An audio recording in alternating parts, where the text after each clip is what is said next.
नमस्कार दोस्तों, मैं शुक्र सुहा। आप सब देख रहे हैं आदर्श सत्यांकित खबरें। आइए रुक करते हैं आज की कुछ खास खबरों पर। मित्रों,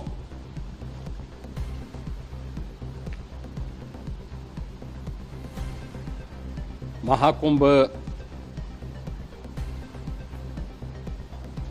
प्रयागराज का आज मौनी अमावस्या का मुख्य स्नान है और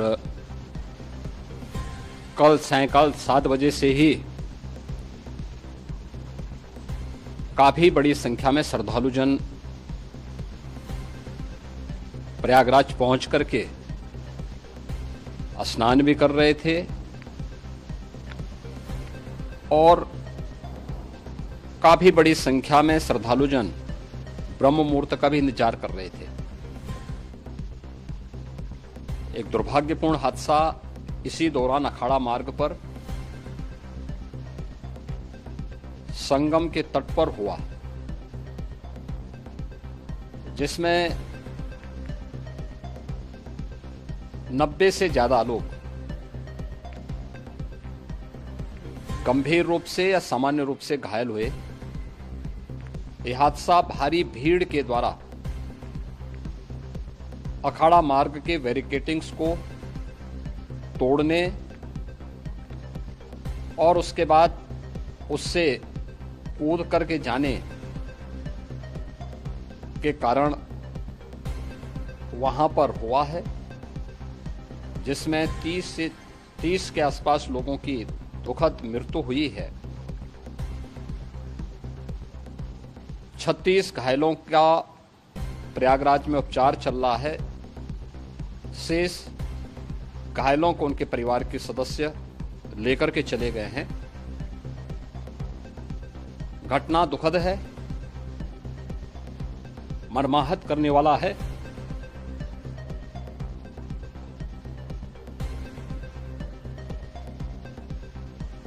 उन सभी परिजनों के प्रति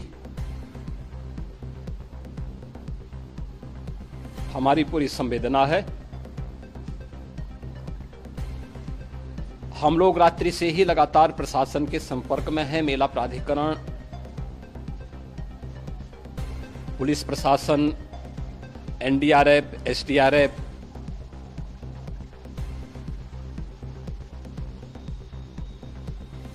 और भी अन्य जितने भी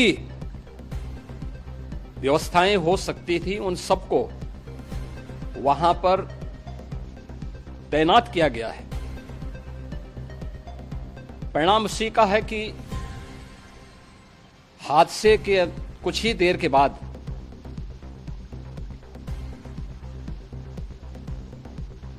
राहत कार्य को ग्रीन कॉरिडोर बना करके प्रशासन ने, पुलिस ने, एनडीआरएफ और एसडीआरएफ के स्वयंसेवकों ने सभी लोगों को हॉस्पिटल तक पहुंचाने का काम किया है। लेकिन दुर्भाग्य से इस दौरान ये मौतें हुई हैं।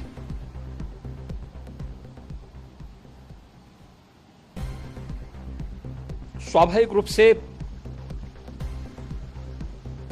इन सब मुद्दों पर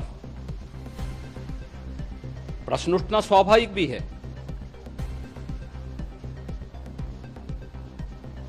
उपचार के बाद बहुत सारे लोग अपने परिवारजनों के साथ जा चुके हैं, उनके परिवार के लोग ले जा चुके हैं। जो बाकी बच्चे हैं उनका उपचार चल रहा है। उपचार के सारे इंतजाम वहां किए गए हैं।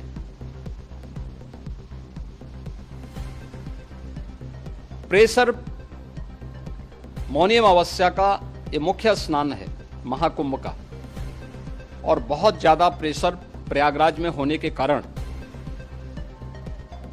सभी प्रकार के मार्ग भी चौक थे।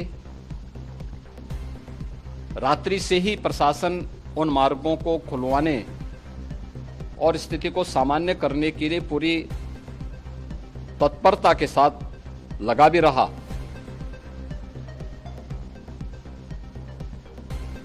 ये सभी घटनाओं के बाद, ये जो हादसा हुआ है, इस हादसा के बाद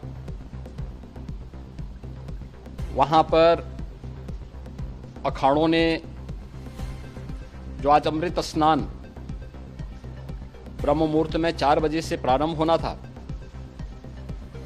मेला प्राधिकरण के अनुरोध पर उन्होंने स्थगित किया था। अपराह्न में अमृत स्नान प्रारंभ हुआ, जिसमें सभी अखाड़ों ने और अन्य जो सहयोगी संस्थाएं हैं उन लोगों ने इसमें भाग लिया। सभी पूज्य आचार्य महामंडलेश्वर भी इस अमृत स्नान में भागीदार बने। प्रयागराज में आज 8 करोड़ से अधिक लोगों का, श्रद्धालुओं का दबाव था। यद्यपि अगल बगल के जनपदों में मिर्जापुर, भदोई, प्रतापगढ़, फतेहपुर, कौशाम्बी, इन सभी जनपदों में भी होल्डिंग एरिया बना करके काफी बड़े पैमाने पर श्रद्धालुओं जनों को रोका गया था, जिन्हें अमृत स्नान संपन्न होने के बाद सभी अखाड़े स्नान संपन्न कर चुके हैं। उसके बाद अब वहां से रिलीज किया गया है। इतना भारी दबाव ये पहली बार वहां पर देखने को मिला था, और जिसके बारे में हम लोगों ने पूरे इंतजाम करने के प्रयास भी किए गए थे।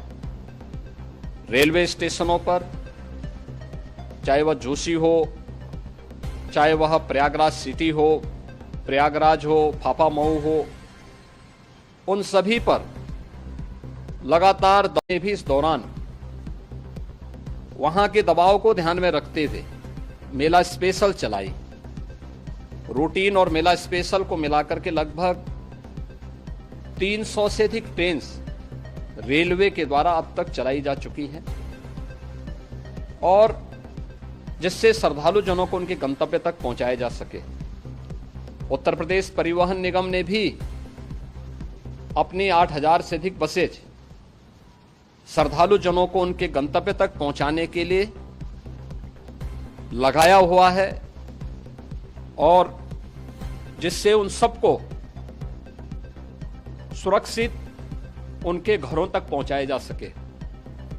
दिन भर स्मूथली, बहुत ही सुगमता के साथ पूरा स्नान इसके बाद हुआ है, जिसमें पूज्य शंकराचार्य, आचार्य महामंडलेश्वर, वरिष्ठ संतजन और सभी अखाड़ों ने इसमें पूरा सहयोग भी किया और पूरे कार्यक्रम को सकुशल संपन्न करने में अपना योगदान भी दिया है। ये सभी घटनाएं मर्माहत करने वाली भी हैं और एक सबक भी है, लेकिन हादसे के तह में भी जाने की आवश्यकता है, और इसी दिशा से सरकार ने भी तय किया है कि हम इसकी एक जुडिशियल इंक्वायरी भी करेंगे, क्योंकि कई बार रिव्यू होने के बाद स्थानीय स्तर पर हर प्रकार की सतर्कता के बाद आखिर कहां से ऐसे हादसे फिर भी होते हैं और हुए हैं। इसके लिए हम लोगों ने न्यायमूर्ति हर्ष कुमार के नेतृत्व में पूर्व डीजी श्री वीके गुप्ता और retired IAS Shri DK Singh, इन 3 सदस्यीय जुडिशियल कमीशन को भी इसके लिए गठित किया जा रहा है। इन सभी अन्य कार्यों के साथ साथ हम लोगों ने वहां की पूरी घटना पर आज पूरे दिन भर एक एक घटना को लेकर के मुख्यमंत्री का जो कंट्रोल रूम था, उस कंट्रोल रूम से भी, चीफ सेक्रेटरी के कंट्रोल रूम से भी, डीजीपी के कंट्रोल रूम से भी लगातार इन चीज़ों की मॉनिटरिंग की जाती रही। दिन भर बैठक चली है और लगातार एक एक घटना को लेकर के वहां पर प्रशासन के साथ संवाद भी रहा है, विभिन्न अखाड़ों के साथ संवाद रहा है, अन्य संतों के साथ भी दिन भर हम लोग संवाद बनाते रहे हैं। प्रातःकाल से आदरणीय प्रधानमंत्री जी का, माननीय गृह मंत्री जी का, माननीय राष्ट्रीय अध्यक्ष जी का, अन्य तमाम केंद्रीय मंत्रियों का, माननीय रेल मंत्री जी का, प्रदेश की माननीय राज्यपाल महोदया का, भी इस संबंध में बराबर आवश्यक दिशा निर्देश भी और मार्गदर्शन भी प्राप्त होता रहा। इसको लेकर के यहाँ पर सरकार ने उसे नीचे मजबूती के साथ उतारने का कार्य करने का प्रयास किया। घटना अत्यंत दुखद है। मृतकों के प्रति मेरी विनम्र श्रद्धांजलि है। जितने भी मृतक के परिजन हैं, उन सभी परिवारजनों के प्रति जिन्होंने अपने परिवार के सदस्यों को खोया है, मेरी संवेदनाएं हैं। विनम्र श्रद्धांजलि उनके प्रति संवेदना मेरी है। और इस पूरी घटना की हम लोग न्यायिक जांच करवा करके इसकी तह में भी जाएंगे। इसके अलावा पुलिस के स्तर पर भी अलग से हम लोग इसके एक अलग से भी जांच करवाएंगे कि आखिर कहां पे ऐसे हादसे किन कारणों से हुए हैं, क्योंकि पहले से इस बारे में हम लोग हमारी रणनीति थी कि इतनी बड़ी संख्या में श्रद्धालु वहां पर आएंगे। मृतक के परिजनों के प्रति हम प्रदेश सरकार की तरफ से, जिन्होंने इस हादसे में अपने परिवार के सदस्यों को खोया है, वहां पर मेला प्राधिकरण के पास वो पूरी सूची है। उन लोगों ने उसको वहां पे जारी भी किया है। मैं उन सब के प्रति अपनी संवेदना भी व्यक्त करता हूं और परिवारजनों को हम प्रदेश सरकार की तरफ से 25-25 लाख रुपए की आर्थिक सहायता की घोषणा भी कर रहे हैं। और न्यायिक आयोग इस पूरे मामले को देख करके एक समय सीमा के अंदर राज्य सरकार को अपनी रिपोर्ट देगा और इसमें आने वाले समय में या आने वाले स्नान के लिए भी हम और कैसे व्यवस्था को और सुदृढ़ किया जा सकता है, इसके बारे में भी कल मुख्य सचिव और डीजीपी स्वयं एक बार प्रयागराज जाकर के उन सभी मुद्दों को देखेंगे। आवश्यकता पड़ती है तो फिर इसमें, यद्यपि आज प्रदेश सरकार के तमाम वरिष्ठ अधिकारियों को हम लोगों ने अलग अलग स्थानों पर वहां लगाया गया था और वे सभी पूरी तत्परता के साथ, प्रमुख सचिव नगर विकास वहीं थे, पीडब्ल्यूडी के प्रमुख सचिव भी वहीं पे थे, पावर कारपोरेशन के चेयरमैन भी वहीं पे मौजूद थे, जिन एक एक मुद्दों पर वहां पर वे लोग लगातार निगाह रखे हुए थे। लेकिन दुर्भाग्यपूर्ण घटना और ये मर्माहत करने वाली घटना है। मैं सभी उन पुण्य आत्माओं के प्रति अपनी विनम्र श्रद्धांजलि अर्पित करता हूं।